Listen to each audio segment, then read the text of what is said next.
बात की। और आमोस की पुस्तक उसकी चंद आयतें मैं आपके सामने पढ़ता हूं। आमोस की पुस्तक उसका 8 अध्याय है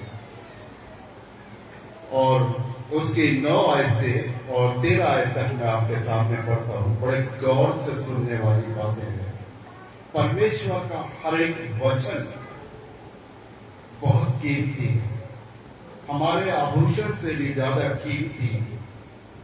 ये उसके मुख से निकले हुए वचन हैं जो परमेश्वर के लोगों के द्वारा हम तक यहां तक पहुंचे।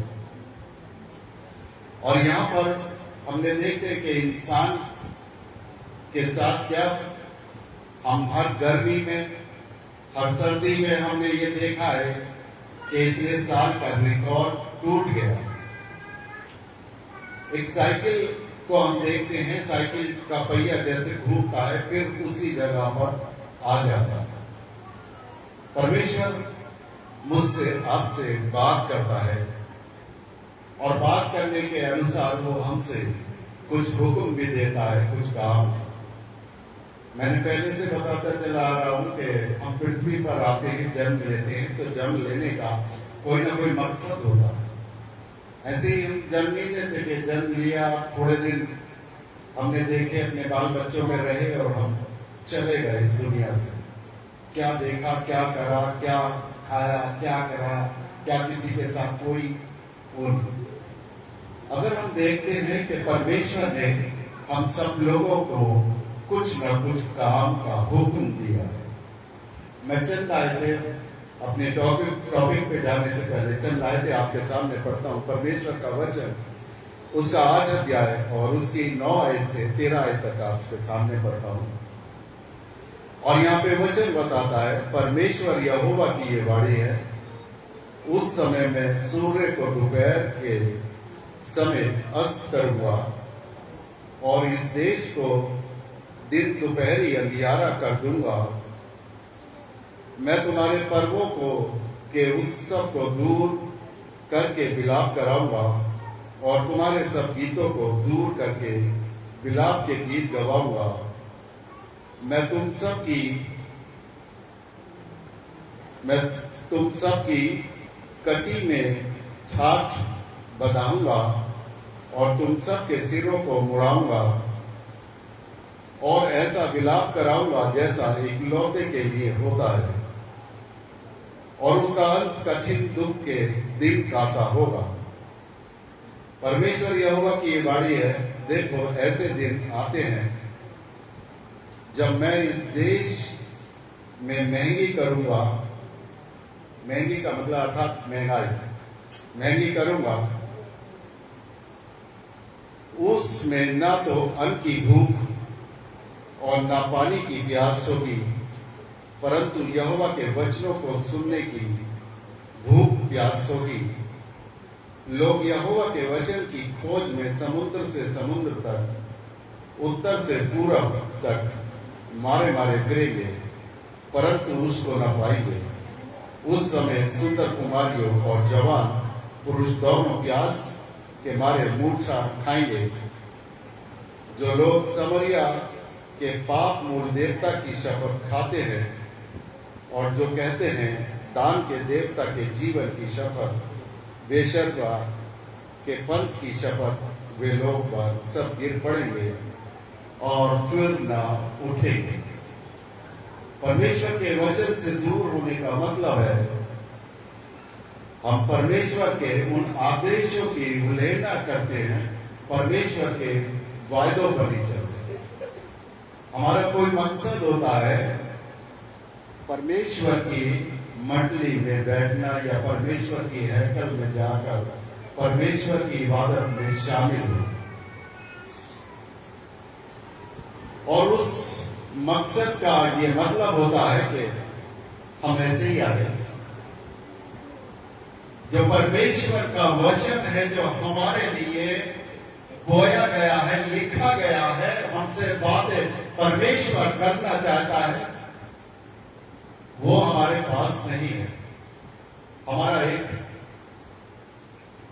बीच का एक बिचौलिया है, हम बिचौलिया के पास आते हैं कि बिचौलिया हमारे लिए प्रार्थना कर देगा, पादरी प्रार्थना कर देगा और हमारे सब कष्ट दूर हो जाएंगे। कुछ ऐसी परंपरा यहां पर भी देखी थी जब बहुत ही इजराइलियों में ऐसा घोर पाप हो चुका था, ऐसी अत्याचारी हो चुकी थी, और यहां पर परमेश्वर ने वो साइकिल को चलाया। हमने देखा होगा जब लॉकडाउन के दिनों में सब त्योहार नष्ट हो गए, किसी ने कोई फेस्टिवल मना सका नहीं मना सका। आज हम देखते हैं कि जो चीज कितनी महंगी हो चुकी है। हमने पिछले अभी कुछ हफ्तों में ही देखा कि सिलेंडर अगर आज भी कोई लेने जाना पड़ता है और उसके पास बेचारे के पास किताब नहीं है तो 2200 रुपए का या 2500 या 3000 तक का भी मैंने सुना है कि वो सिलेंडर कितना महंगा। महंगाई को हमने देखा। परमेश्वर आप सबसे बहुत प्यार करता है और बहुत चाहता है, और हम देखते हैं वो हमारे लिए इतना सब कुछ करता है, और करने के बाद हम कहां पर होते हैं। आज हम एक कैरेक्टर की तरफ जाएंगे जिसको हम योना नबी के नाम से जानते हैं। योना का नाम सबने सुना होगा। परमेश्वर ने उसको भी इंसान होने के नाते हुक्म दिया, और यहां पर पहला अध्याय में लिखा है योना की पुस्तक, उसके ठीक बात तो है जो अभी हमने पढ़ा है, बिल्कुल 1-2 पेज के बाद 1075। यहोवा का ये वचन अमित्य के पुत्र योना के पास पहुंचा। उठकर उस बड़े नगर नीनवे को जाओ और उसके विरुद्ध प्रचार कर, क्योंकि उसकी बुराई मेरी दृष्टि में बढ़ चुकी है।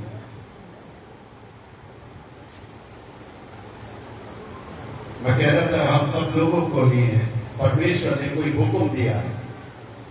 परमेश्वर मुझसे आपसे बात कर रहा है, कोई चीज बता रहा है कि आपने इस जिंदगी में जो जन्म लिया है, आपको एक उत्तम जीवन दिया गया है, आपने नाश्ता करा है सही सलामती के साथ, आप रात को सोए हैं, सुबह अच्छी तरीके से उठे हैं, और दिन के उजाले में आपने ब्रेकफास्ट लिया है, नहाए धोए हैं।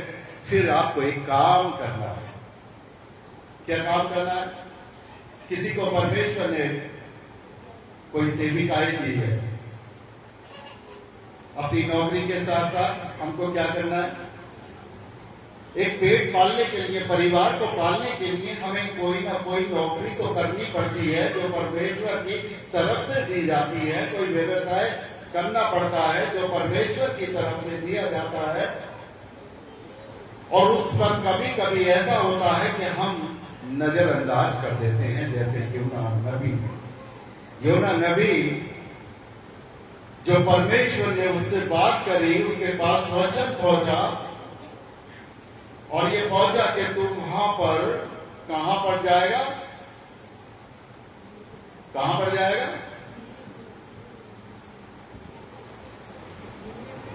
नीनवे। नीनवे एक देश ऐसा था, एक जगह ऐसी थी कि जहां पर पाप का घड़ा भर चुका था। और मैंने कितनी बार कहा कि हम सबके पास कितने भी विपत्ति आने पर होती है, हम किसी भी परेशानी में हैं, परमेश्वर को बुरा लगता है।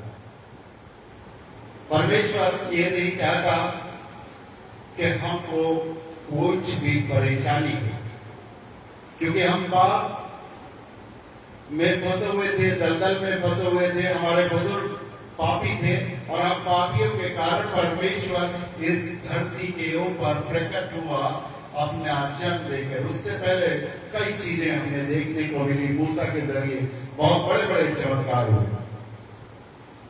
मूसा के जरिए बहुत बड़े बड़े चमत्कार हुए, एलिया के जरिए बहुत बड़े चमत्कार हुए, उसका एक शागिर्द था एलीशा, उसके जरिए बहुत चमत्कार हुए। और उन शिष्यों के भी जो यीशु मसीह के शिष्य थे और यीशु मसीह के द्वारा भी बहुत चमत्कार हुए।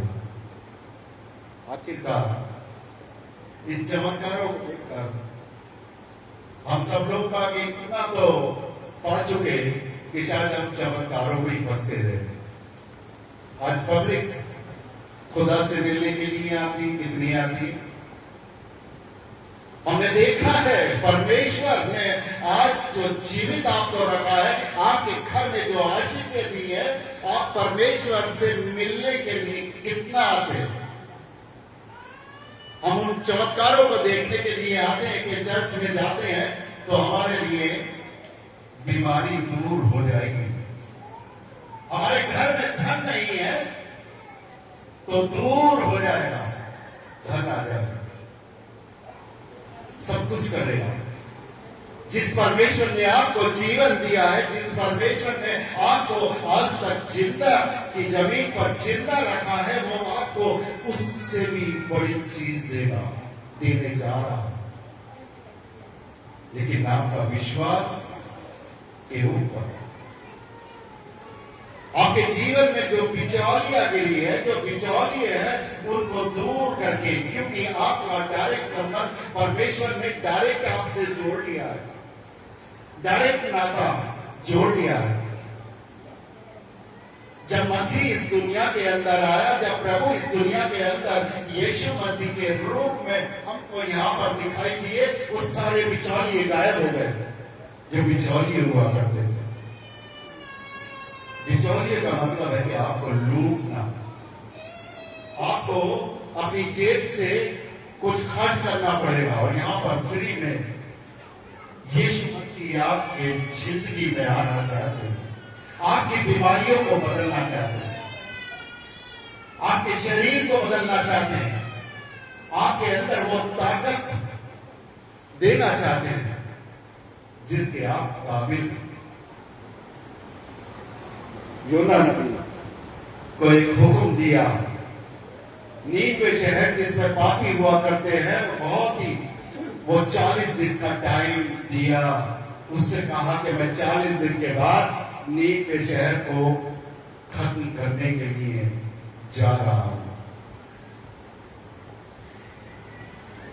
लेकिन अंदर की आत्मा उसको ये दर्शाती थी, परमेश्वर सब कुछ खत्म करने का प्लान बना चुके हैं, फिर भी एक आदमी को चुना जिसका नाम योना था कि तू जा और उनके बीच में, उनके विरुद्ध में जाकर के ये जो काम कर रहे हैं, जो ये मुंह टोने टोट के जो ऐसी विषैली चीज इनके बीच में हो चुकी है, जो एक अंधविश्वास के देवी देवता उन्होंने बनाकर और अपने लिए पैदा कर लिए थे। उन्होंने लिए एक स्टैचू बना ली थी, मूर्ति बना ली थी और उसी को वो देवी देवता और भगवान करके मानते थे।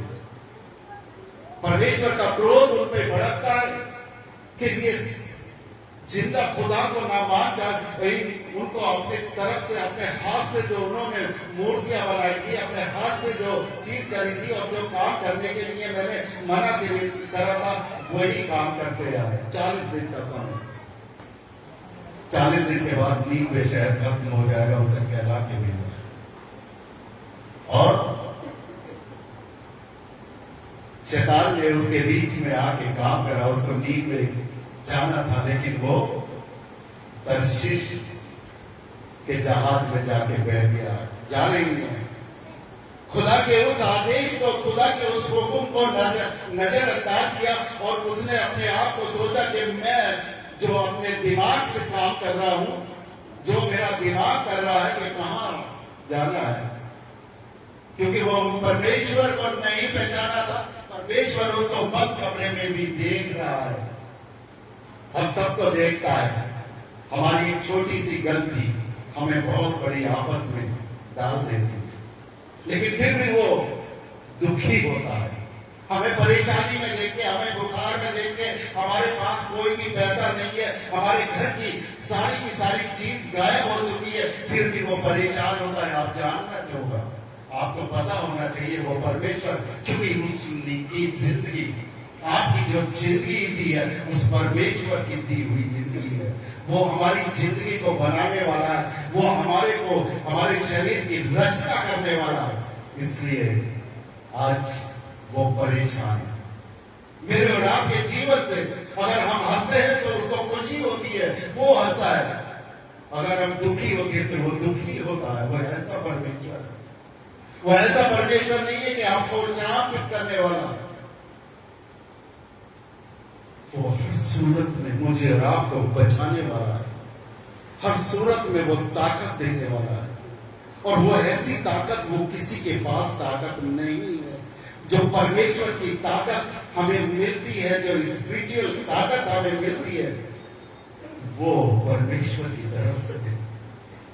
और उसने योना नबी ने जहाज में बैठ गया और जहाज में तूफान आने लगता है। और तूफान भी इतना भयानक कि वो ऐसा लग रहा था कि बस अब डूबने वाला है। जो लोग बाग उस जहाज में बैठे थे, उन्होंने अपने सब सामान फेंकने समुद्र में चालू कर दिए कि शायद जहाज हल्का हो जाएगा। और लोग बाग उठे, सब अपने अपने जो भी देवी देवता को मानते थे, जो भी अपने भगवानों को मानते थे, सब अपने अपने नाम से प्रार्थना करने लगे। लेकिन तूफान नहीं रुका। और जो योना नबी छुप के और बिल्कुल जहाज की तलहटी में जाकर नीचे जाकर सो गया, उसको कुछ पता नहीं।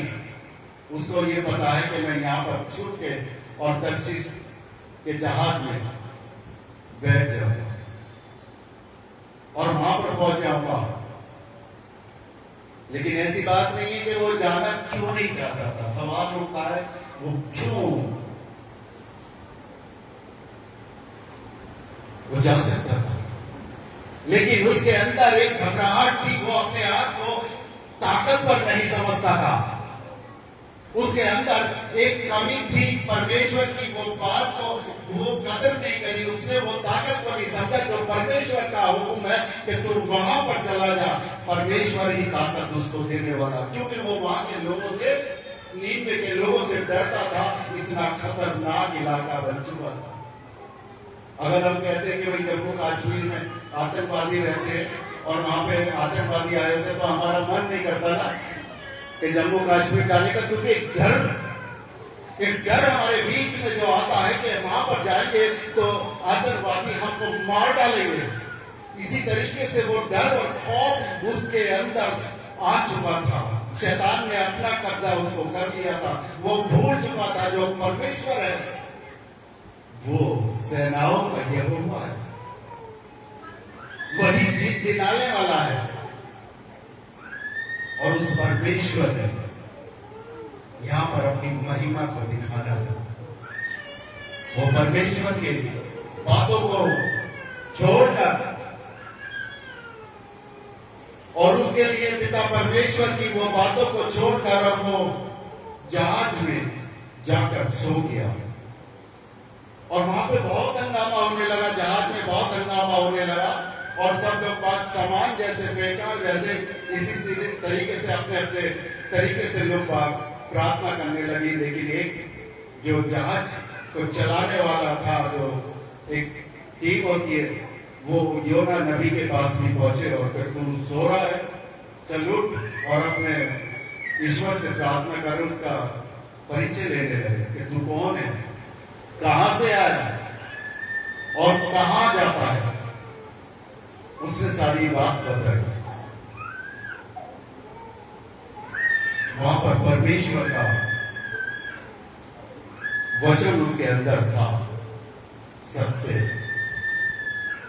क्योंकि बाइबल में लिखा है सत्य और मार्ग और जीवन में जो मुझ में होकर चलता है वो कभी नाश नहीं होगा, कभी मृत्यु नहीं होगी। वहां पर उसने उस लोगों से बताया कि मुझको वहां पर जाना था। बोले तेरा भगवान कौन है, तेरा ईश्वर कौन है? बोले मेरा ईश्वर वो है जो ईश्वरों का ईश्वर है, जो पूरी दुनिया को रचा है। पूरी दुनिया, जीव जंतु जो भी है उसी के बनाए हुए। और मुझे एक आदेश मिला था, मुझे एक हुक्म मिला था कि तू वहां पर जाना, लेकिन उसकी विपरीत मैंने काम किया, गलत दिशा का मैंने जहाज पकड़ा और मैं बैठ गया।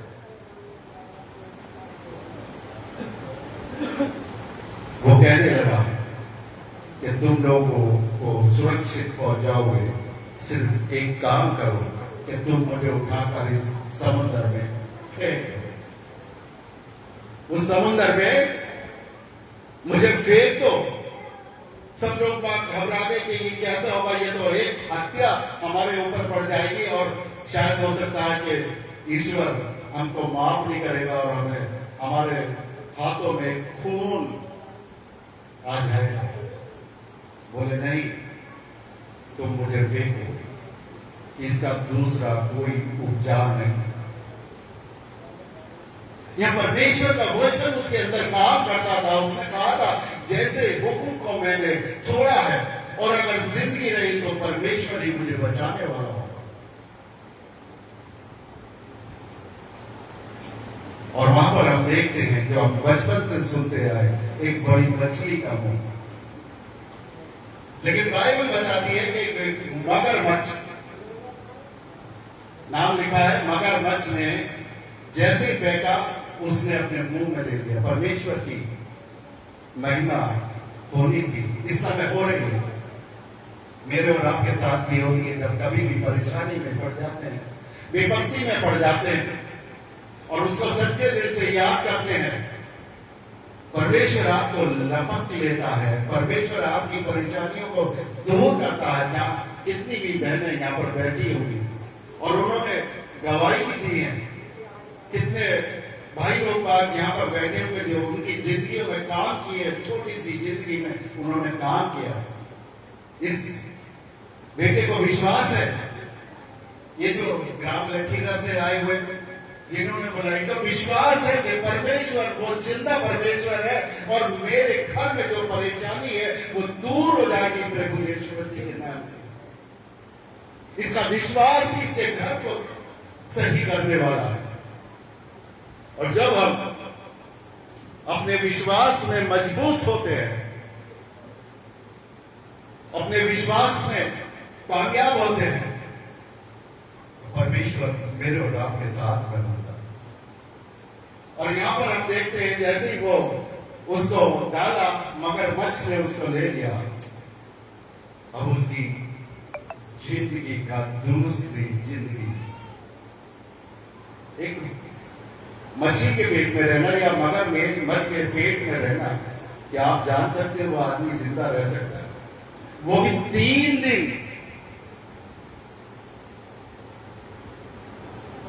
एक मगरमच्छ के पेट में जो कितनी सड़न होती है, कैसा माहौल होता है, और उसने परमेश्वर से जो बातें की, जो परमेश्वर से जो अपने काम की बातें करी कि परमेश्वर मैंने जो तुच्छ काम किया है, मैंने तेरी बातों को नहीं माना, मैंने तेरी आज्ञा को तोड़ा है, उसने अपने आप में पछतावा किया 3 दिन। और 3 दिन के सफर में उसने समुद्र के अंदर की तलहटी, जो पहाड़ होते हैं, समुद्र के अंदर भी पहाड़ होते हैं, तो सबसे ऊपर से और सबसे नीचे तक, क्योंकि मगरमच्छ या मछली जो है बिल्कुल नीचे तक जाकर आराम करती है। उनको जो आराम मिलता है, जो बड़ी बड़ी मछलियां होती हैं, जो मगरमच्छ होते हैं, वो बिल्कुल तलहटी के बिल्कुल नीचे चले जाते हैं। और वचन इस बात को बताता है कि कभी मैं ऊपर था, लहरों में फंसता रहा 3 दिन के बीच में, और कभी मैं बिल्कुल तलहटी चला गया, जो पहाड़ों के जो बिल्कुल डीप जो नीचे होते हैं उनकी जगह पर भी चला गया, लेकिन मैं सुरक्षित रखा। तेरा धन्यवाद।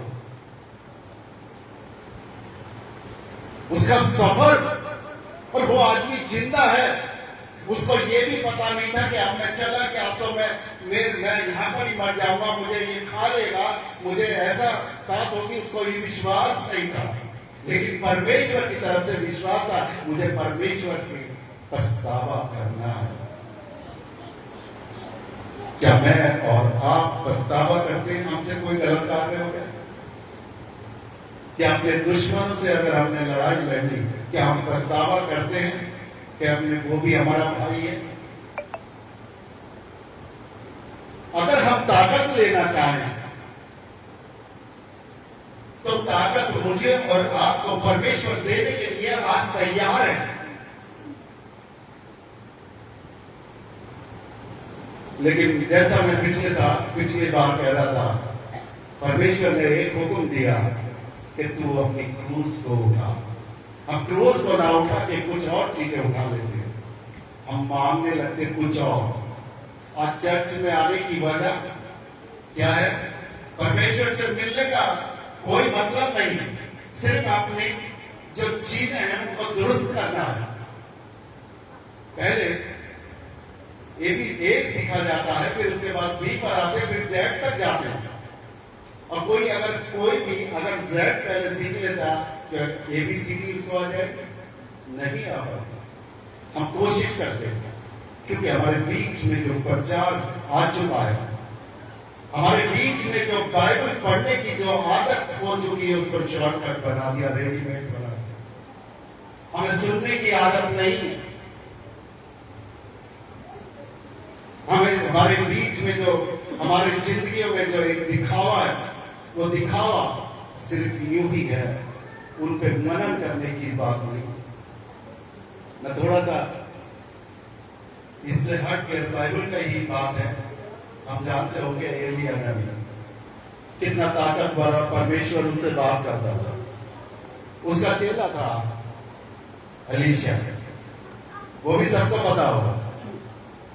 और जब आखिरी समय चल रहा था एलिया का और वो ऐसे ही जा रहे थे, तो एलिया अपने चेले से कहता है कि मैं, उसको पता था कि मैं जाने वाला हूं, परमेश्वर के पास में जाने वाला हूं। और एलिया ऐसा है कि मतलब जिस तरीके से मूसा उठा लिया गया, इसी तरीके से एलिया भी उठा लिया गया, उसकी मृत्यु नहीं हुई। और वो अपने चेले से कहता है कि मैं तेरे लिए क्या करूं, बता दूं। आज के चेले किस तरीके के होते हैं और वो चेला कैसा था, मैं आपको समझाना चाहता हूं 2 शब्दों। तो उसने, एलीशा ने उससे बोला एलिया से कि तू अगर मेरे को करना चाहता है तो तू अपनी आत्मिक शक्ति जितनी एलिया नबी में थी, वो सब कुछ कर सकता था, जो चाहता था वो करता था, जो लोग बाग उससे मांगते थे, जो बीमारी थी, जो ऐसी वैसी चीजें हुआ करती थी, वो सब, क्योंकि एलिया परमेश्वर से डायरेक्ट बात किया करता था, जैसे मूसा कर। उसने उससे कहा कि मुझे आत्मिक शक्ति तुझसे दुगनी दे मिल जाए, मैं आपसे यही मांगता हूं। उसने अपने लिए उससे कोई धन नहीं मांगा कि मैं रईस हो जाऊंगा, कोई प्रॉपर्टी नहीं मांगी, कोई राज्य नहीं मांगा, कोई ऐसी चीज नहीं मांगी, कोई सोना चांदी नहीं मांगा। उसने कहा कि मुझे आत्मिक शक्ति तुझसे दुगनी मिल जाए। उसकी वजह ये थी, और वो क्यों थी? वो इसलिए मांगी थी कि जिन इजराइलियों के बीच में उसको काम करना था, वो बहुत खतरनाक हो चुके थे, आतंकवादी हो चुके थे, विषैले हो चुके थे। उसको पता था अगर मेरी स्पिरिचुअल आत्मिक शक्ति अगर एलिया नबी से ज्यादा हो गई तो मैं उनके बीच में जाकर और प्रचार करूंगा, सुधारने की कोशिश करूंगा और वो सुधर जाएंगे। कभी कभी हमारे पास भी यही वक्त होता है, हम किसी के घर में जाकर प्रचार करने के लिए कोई कह देता है, बोले वहां नहीं रहेंगे, वो तो बहुत खतरनाक है। परमेश्वर के द्वारा आपके पास ये वचन आया कि वहां जाकर प्रचार करना, उनको समझाओ, क्योंकि परमेश्वर उसके लिए भी चिंतित है। जो आपके प्रार्थना नहीं करवाना चाहता, जो आपकी प्रार्थना में बैठना नहीं चाहता, क्योंकि वो परमेश्वर को नहीं पहचानता है। अगर वो परमेश्वर को पहचान लिया होता तो वो आदमियों की चिंता नहीं करता कि आदमी कौन है प्रार्थना करने, सिर्फ परमेश्वर को पहचानता है। यहां पर वो चेला जो एलिया नबी का जो चेला था, जो एलीशा था, वो पहचान गया था कि मुझ में सामर्थ्य होना है ताकि मैं इस लोगों के बीच में जाकर प्रचार कर सकूं। और तुरंत ही उसके स्वामी ने, उसके गुरु ने कहा कि देख, जो तूने मांगा है वो सब तेरे लिए हो जाएगा। और उसके जैसे वो किनारे पे पहुंचा, नदी के घोड़ा आया, घोड़े और रथ आए और वो उसमें बैठ गया और वो आसमान पर ऐसे ही जिंदा उठा लिया गया। और जो उसका चोगा, जैसे मैं कभी कभी चोगा पहनता हूं, वैसे कहीं पर चौल का भी जिक्र है, चादर का भी जिक्र है, वो जो चोगा था वो ऊपर से गिरता है और जहां पर एलीशा खड़ा हुआ था वो सीधा आकर उसके ऊपर गिरता है। और जब वो गिर जाता है तो उसमें सामर्थ आती है, जो परमेश्वर की, जो इस ईश्वर की दी हुई सामर्थ थी। और उस चोगे को ले जाकर वो नदी में जब जाता, समुद्र में ऐसे मारता है तो उसके दो भाग हो जाते हैं। ये परमेश्वर की ताकत, मेरे अंदर, आपके अंदर परमेश्वर की ताकत होनी चाहिए। हमें मालोमाल कर सकता है वो, हमें धनवान कर सकता है, हमारे घर के अंदर से वो सारी बीमारियों को दूर कर सकता है, हमारे घर में वो खुशहाली रखना चाहता है। परमेश्वर ने इस संसार में आने का मकसद था कि हम हंसते रहें, हमारी जिंदगियां हंसती रहें, हम लोग कामयाब हो जाएं, हमारे परिवार में एक हरियाली आ जाए। ऐसी चीज ना हो। वो परमेश्वर मुझसे और आपसे क्या क्या चाहता है? वो परमेश्वर आपको धनी बनाना चाहता है। ये वाला धन नहीं जो इस दुनिया का धन है, ये चोर चुरा के ले जा सकता है, ये आपके पास से गायब हो सकता है। आज पूरी दुनिया इस धन के चक्कर में बर्बाद हो चुकी है, बेकार हो चुकी है। वो परमेश्वर को पहचानना छोड़ दिया, परमेश्वर के पास आना छोड़ दिया इस धन के चक्कर में। क्यों? क्योंकि गलत, ये वाला धन जो है वो शैतान का है, ये वाला धन जो है शैतान का है। और जो ईश्वर है वो आपकी सारी समस्याओं का हल है, वो आपकी सारी परेशानियों को देखने वाला है, निजात देता है। वो उसने समय समय पर हम सब लोगों की मदद की है, हमें वो चीज दी है जो हम चाहते ना, दिमाग में भी नहीं था, वो भी हमको दिया। कोई भी मनुष्य या कोई भी बहन या भाई कोई यहां पर ये नहीं कह सकता कि मुझे उसकी आशीष नहीं। चाहे वो बच्चा हो, चाहे वो बड़ा हो, हर एक परेशानियों से बचाकर उसने रखा है।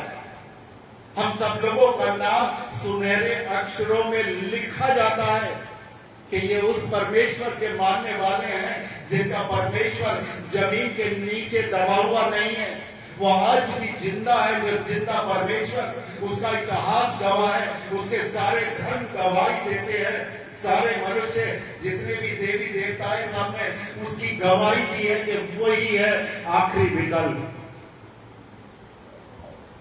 जो दुनिया को बनाने वाला है। उससे बड़ा जमीन के नीचे, जमीन के ऊपर और जो जमीन पर, समुद्र में कोई भी परमेश्वर नहीं है।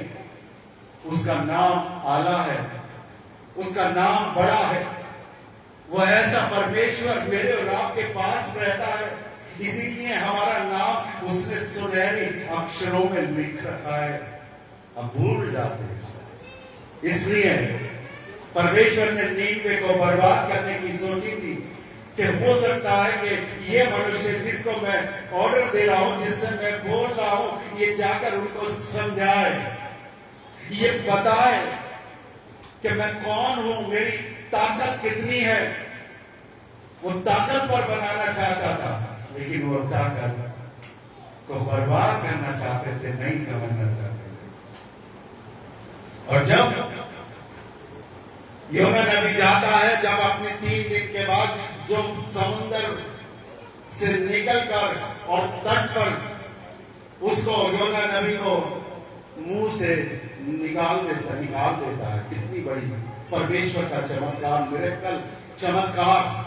हम जहां पर भी देखेंगे परमेश्वर के बाइबल के खजाना है, ये चमत्कारों से भरा पड़ा है। बहुत ढेर सारे चमत्कार इस बाइबल के अंदर लिखे ही नहीं गए, जो इससे भी बड़े बड़े काम थे, जो एक पुस्तक हनोक की कहलाती है, वो लिखी जोड़ी नहीं गई। मिरेकल। हम सब लोग चाहते हैं कि हमारे जिंदगी में एक चमत्कार हो। क्या हम ये भी चाहते हैं कि परमेश्वर हमारी जिंदगी में आ जाए? हम चमत्कारों के अंदर ना रहें। चमत्कार तो आप खुद कर सकते हैं। जाओ और मेरे नाम से सुसमाचार, मेरे नाम का प्रचार करो, और जैसा मैं करता हूं उससे भी बड़े बड़े काम तुम करो। मैं करूं, आप करें, बहन करें, भाई करें, हमारे ये बच्चे करें, उससे भी बड़े बड़े काम उसका ऑर्डर है, उसने आज्ञा दी है। लेकिन हम फंस जाते हैं, हम एक चक्रव्यूह में फंस जाते हैं कि उससे प्रार्थना करा लेंगे, उससे दुआ करा लेंगे, काम हमारा सही हो जाएगा। मुझे क्या करना है? मुझे विश्वास करना है, उसके वचन का विश्वास करना है, उसके ऊपर विश्वास करना है। उसकी तरफ से जो मिला हुआ वचन है वो मुझे पढ़ना है। कभी भी अगर आप बाइबल रोजाना पढ़ना चालू कर देंगे, रोजाना चालू कर देंगे, आपकी जिंदगी बदलती चली जाएगी। आपके घर में कोई भी प्रचारक आए या नहीं आए, आपके घर में कोई भी पादरी आए या नहीं आए, लेकिन आपकी जिंदगी में उछाल आता चला जाएगा। जैसे शेयर, वो जो शेयर मार्केट होती है, उसके भाव रोजाना उछलते और घटते बढ़ते रहते हैं, कभी बढ़ जाते हैं, कभी घट जाते हैं।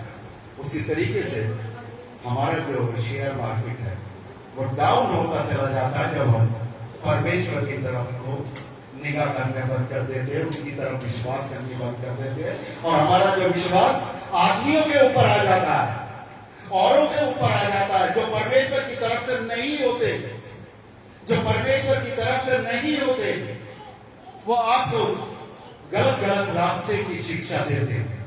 वो आपसे सबसे पहले तो उसका प्रभु की हैकल छुड़वाते रहते हैं, उसकी हैकल छुड़वा देंगे कि उस हैकल में वो तो ये पत्थरों की बनी हुई है, ईंटों की बनी हुई है। और मिसाल शैतान भी बाइबल से देता था। मिसाल क्या देते कि तुम परमेश्वर का मंदिर हो, ये अच्छा है, मेरा जो मन है, मेरा जो दिल है, ये परमेश्वर का मंदिर है। लेकिन कहीं ना कहीं जुड़ने के लिए मुझे एक हैकल चाहिए, उसका भवन चाहिए, उसकी ताकत चाहिए, उसकी सामर्थ्य चाहिए। वो आपको जो मिलती है रोजाना बाइबल पढ़ने से। आपका जो कैरेक्टर बदलता है वो बाइबल पढ़ने से। आपके अंदर जो बरकतें, आशीष आती है वो बाइबल पढ़ने से। हम लोग इसको हल्के में ले लेते हैं, हम लोग इसको दूसरे रूप में ले जाते, हम चमत्कारों में फंसते रहते हैं।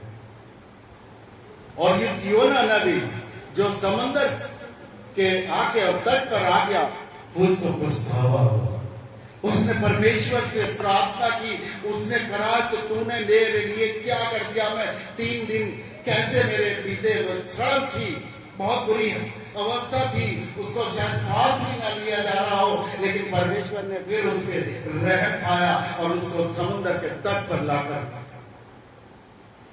उगलवा दिया। और फिर उसने वहां के लिए रास्ता निकाला और वो वहां के चलने के लिए राजी हो गया। वहां वो 3 दिन का सफर था और 3 दिन के बाद 40 घंटे के सफर था। उसको सफर के बाद उस शहर में पहुंचा, लोगों से बात करी, लोग बात उसका कहना मानने लगे, उसकी बातों को करने लगे। बात राजा तक पहुंची, राजा ने हुक्म दिया और अपने मंत्रियों के साथ उसने बैठक की और उसने कहा कि सबको एक दिन के समय खाना नहीं खाना, उपवास रखना। और उसके उपवास के कारण उन बातों को दूर करा, और वो शहर जो 40 दिन के बाद बर्बाद होने वाला था, वो क्या हुआ? परमेश्वर की जो भयानक उन्होंने उनके लिए मौत को चुन लिया था, परमेश्वर ने उस चीज को बदल दिया एक आदमी के कारण। जो मछली के पेट में चला गया था, जो मगरमच्छ के पेट में चला गया था, उसकी जिंदगी तबाह हो चुकी थी, उसकी जिंदगी खत्म हो चुकी थी। और उसने जाना, वो 3 दिन के बाद जो समुद्र के अंदर का सफर करके आया था, इतना भयानक सफर था, और वो फिर आकर एक नई जिंदगी उसने पाई, और नई जिंदगी में उसने नया काम करना चालू करा। उसने कितने लोगों को बचा लिया? उस जगह की, जो उस शहर की जो पॉपुलेशन है, वो बताया जाता है 1,20,000 1,20,000 आदमी बचाए जा चुके। और उसके अलावा पशु पक्षी जो थे, भैंस और गाय और बकरियां और जो ऊंट हुआ करते थे, वो अलग थे, वो भी बचाए गए उनके कारण। कितना काम है! मुझे और आपको परमेश्वर ने इस संसार के अंदर भेजा, इतने बड़े बड़े काम करने के लिए भेजा। किसी की जिंदगी को हमें संभाला जा सके, किसी की जिंदगी को आबाद करी जा सके, किसी ऐसे व्यक्ति की जो बर्बाद होने के कारण में आज ये जिस बीवी का पति है, ये आज चिंता कर रहा है, इसके घर में कोई परेशानी नहीं है, इसके घर में कोई पैसे की कमी नहीं है। आज चिंता है पैसे की नहीं, सिर्फ मेरी पत्नी बचाई जा सके, मेरी पति को इंसाफ मिलना चाहिए। जो मेरी पत्नी जो फंसी हुई है गलत चक्करों में, गलत लोगों के बीच में, गलत समाज के बीच में, वो उसको एक सुनहरा मकसद, क्योंकि जिंदगी उसी के नाम की कहलाती है। जिंदगी और मौत प्रभु यीशु मसीह की है। आज परमेश्वर इसकी सुधि ले रहा है। परमेश्वर इससे बात करना चाहता, इसकी पत्नी से बात करना चाहता, तभी पत्नी राजी हुई, नहीं तो आने के लिए तैयार नहीं होने दी। परमेश्वर ने हमेशा उनके साथ ही काम करता जो परमेश्वर को नहीं चाहता। पौलुस की जिंदगी को अगर हम देखें, पौलुस हमेशा मसीह को सताने वाला था, मसीहों को मारने वाला था, उनको सताकर उसको मजा आता था, उसको खुशी होती थी कि मैंने आज इतने मसीहों को कत्ल किया है, आज इतने मसीहों को जेल में डलवाया है, आज इतने मसीहों को मैंने गाली दी है, हंटे लगाए, क्योंकि वो एक अधिकारी भी था, एक सत्ता का अधिकारी भी था। उसके लिए कोई बड़ी बात नहीं थी ऐसा काम करना, लेकिन परमेश्वर ने उस चीज को चेंज कर दिया। मुझे रात को परमेश्वर चेंज कर रहा है, आज के दिन वो चेंज कर रहा है, इस बेटी को वो चेंज कर रहा है। ये देखेंगे एक नया नमूना, एक समाज, जिस महिला को बराबर का अधिकार देता है, जो समाज एक महिला को ऊंचे पायदान पे देता है, जो समाज महिलाओं को इतना ऊंचा दर्जा दे दिया, जो आज तक किसी भी धर्म में महिलाओं को इतना बड़ा दर्जा नहीं मिला। मरियम को इतना बड़ा दर्जा मिला जो किसी ने नहीं दिया, जिसको हम माता मरियम के लिए जानते हैं। यीशु मसीह की जो मां थी, उसको बहुत बड़ा दर्जा मिला,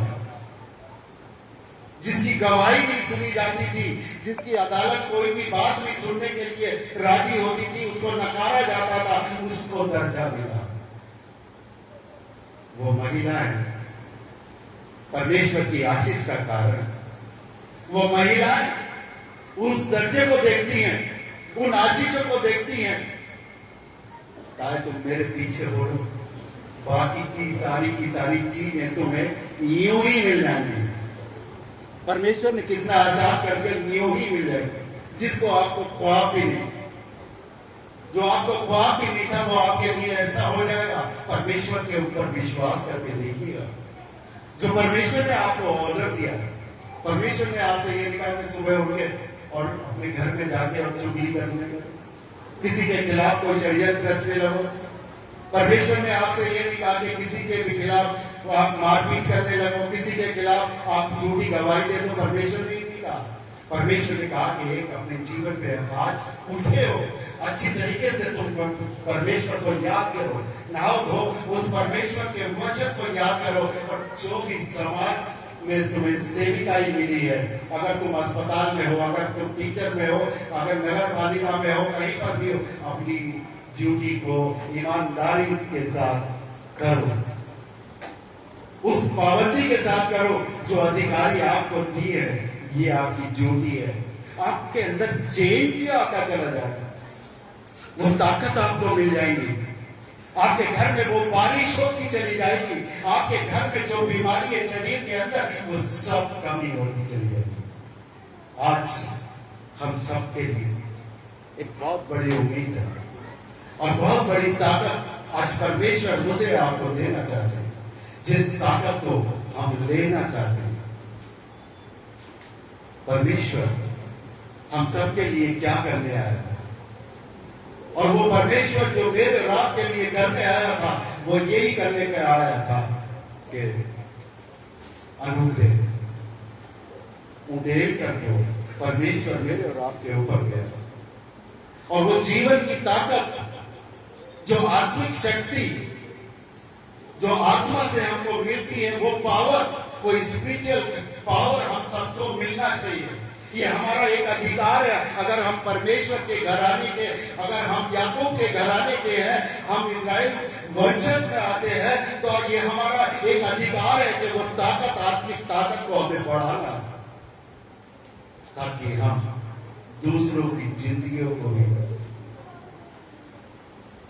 बचाने वाले बन सके, दूसरों को जिंदगियों को मारने वाले नहीं, दूसरों की जिंदगियों को बचाने वाले बन सके। आज हमारी वो ताकत हमारे लिए एक ऐसा रूप तैयार करेगी, ऐसी ताकत बनकर आएगी जिससे परमेश्वर को खुश होगा। परमेश्वर ने कहा, राम, हक और जिंदगी मैं हूं।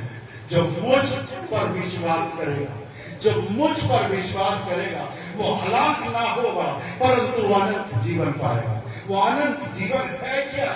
वो अनंत जीवन मेरे और आपके लिए एक विशेष मकसद है, जिसमें वो आत्मिक ताकत है, आत्मिक सामर्थ्य है। वो ताकत को आज मुझे और आपको परमेश्वर देना चाहता है। वो सोना और चांदी ये मिनटों में गायब हो जाएंगे। जैसे अभी कुछ 2-4 दिन पहले मोदी जी ने कहा कि सोना मत खरीदो, ये सब दुनियावी चीजें हैं, ये हमसे फना हो जाएंगी।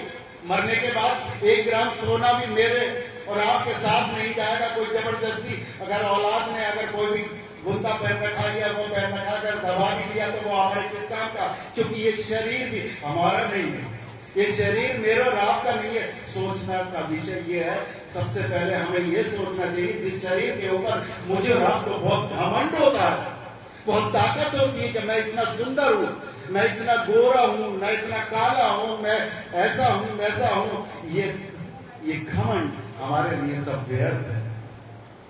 क्यों? ये शरीर भी मेरा नहीं, मेरे साथ क्या जाएगी? वो आत्मिक ताकत जाएगी, जो आत्मिक ताकत मेरे अंदर है।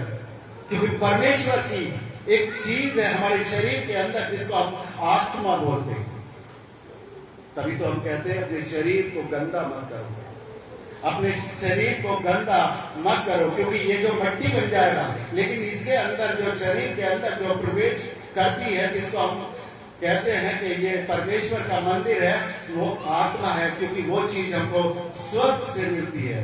जब बच्चा पैदा होता है, माँ के गर्भ से ही वो स्वर्ग से आत्मा मिल जाती है, तभी वो जीवित रहता है बच्चा।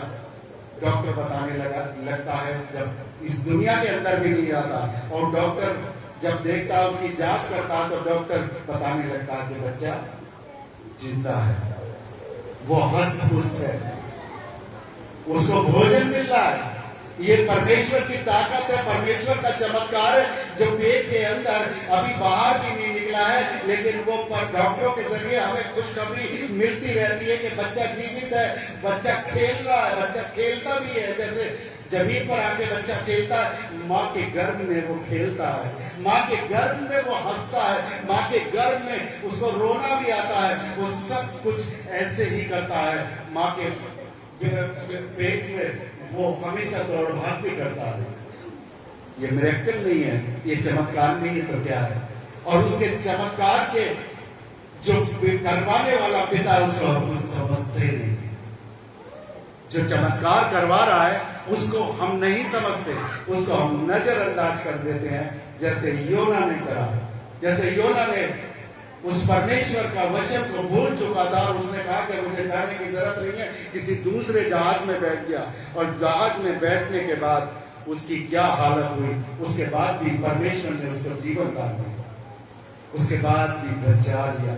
जब उसने अपने आप को सरेंडर कर दिया, जब उसने अपने आप को पछतावा कर दिया कि पिता परमेश्वर तेरे अलावा और कोई ताकत नहीं है, तेरे अलावा कोई भी ताकत नहीं है और मुझ में सामर्थ नहीं थी, इसलिए मैं उससे बचकर, उस इलाके से बचकर उन लोगों के बीच में जाना नहीं चाहता था। परमेश्वर ने अपने रहम उस पर कर दिया, अपना हाथ, अपना अनुग्रह उस पर बढ़ा लिया और उसको दोगुनी सामर्थ मिल चुकी, जिस तरीके से एलिशा को मिल चुकी थी, इसी तरीके से दुगनी पावर मिल गई।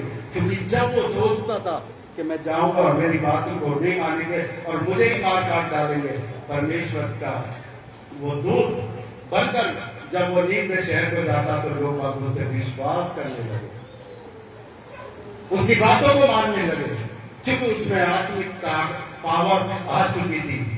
3 दिन जो मछली के पेट पर रहकर जो उसने अपने आप को पछतावा करा था, परमेश्वर से जो मांगा था, परमेश्वर ने बिल्कुल सच्चे मन से मांगा था, परमेश्वर ने उसको ताकत दे दी, दुगनी ताकत दे दी। और वहां पर जब जाता तो वो वहां पर फिर भी चमत्कार देखता है कि लोग जो ना करते थे वो सब उसकी बात को मानने लगे। इस तरीके से परमेश्वर के चमत्कारों को हम देखते हैं, उसको नजरअंदाज ना करें, अपने जीवन को ऐसा ना बनाए कि हम किसी के ऊपर आधारित हो जाए, अपने जीवन को हम ऐसा ना बनाए कि अपने जीवन को हम समझ ही ना पाए। आज परमेश्वर ने मुझे और आपको एक अच्छा जीवन दिया, अच्छे बच्चे दिए, अच्छा घर दिया, अच्छी माँ दी है, एक अच्छे पिता दिया, अच्छा भाई बहन दिए। ये सब किसका मिरेकल है? चमत्कार है, चमत्कार है।